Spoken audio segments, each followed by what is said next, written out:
Timu ya Harambee Stars itakuwa inaingia dimbani siku ya kesho.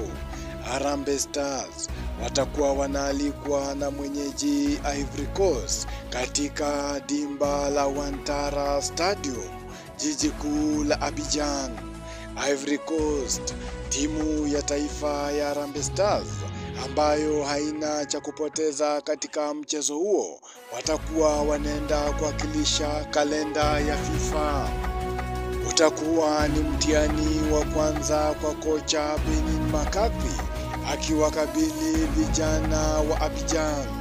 Mchezaji Paco Mzuzua, mchezaji Ibrahim Sankare na mchezaji Frank Kessy watakuwa tayari kuikabili ngome ya Harambee Stars itakayoongozwa na Makinda Duki Abuya, Austin Odhiambo na mchezaji Mansour Okwaro. Kinachosubiriwa ni kuona mbinu atakazotumia mwalimu Benin McCarthy.